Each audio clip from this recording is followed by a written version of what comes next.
گے. اب میں جاتا ہوں اس پہ امامت پر جو اعتقاد کا مسئلہ ہے. تو اس کے اندر جیسے یعنی اگر ہم یہ کہیں گے بھائی مسلمانوں میں جو سب سے بڑی تقسیم ہوئی ہے تو وہ ایک اس میں سے ایک وجہ یا ایک مسئلہ امامت کا بھی ہے.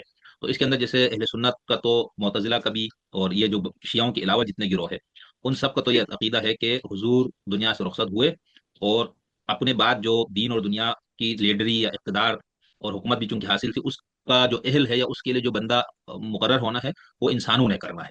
اور اس کا کوئی فکس متعین طریقہ غالباً نہیں ہے. زیادہ جو بات کی جاتی ہے وہ یہ کہ مشاورت سے ہو, وہ کس طرح ہو, وہ فلانا, وہ سب میں اختلاف, لیکن بنیاد یہ ہے.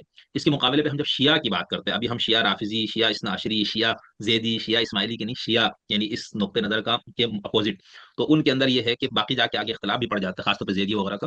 تو وہ ان کا یہ کہنا ہے کہ نہیں, نبوت کی طرح امامت کا منصب بھی خدا ہی کا حق ہے, خدا ہی پر واجب ہے اور خدا ہی امام کو مقرر کرے گا. اس کے ساتھ پھر لوازم میں اس کا معصوم ہونا بھی ثابت ہوتا ہے, پیغمبر کی طرح وہ معصوم ہو اور پیغمبر کی طرح یعنی ان کو عصمت بھی حاصل ہو اور پیغمبر کی طرح وہ خدا سے مقرر. اس پورے بحث کو آپ تھوڑا سا مختصراً بتا دیں اور پھر نور بخشی نقطۂ نظر, پھر میں ان عبارتوں پہ آ جاؤں گا.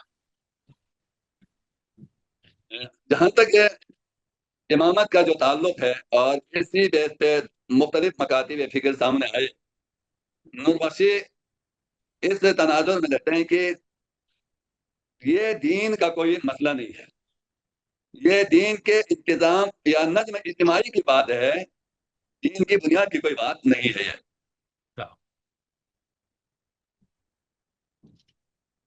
دین اللہ کے رسول کے زمانے میں الیوم اکملت لکم دینکم, دین کی تکمیل ہو گئی.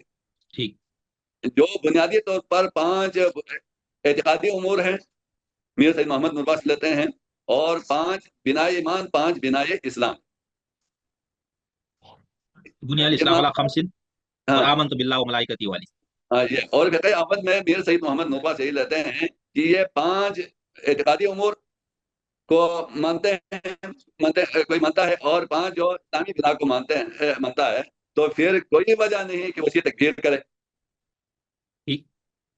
یا بحیثیت دین اپنے آپ کو کسی گروہ میں شمار کرے یا اپنا کوئی مکتب یا کوئی فرقہ ڈیولپ کرے.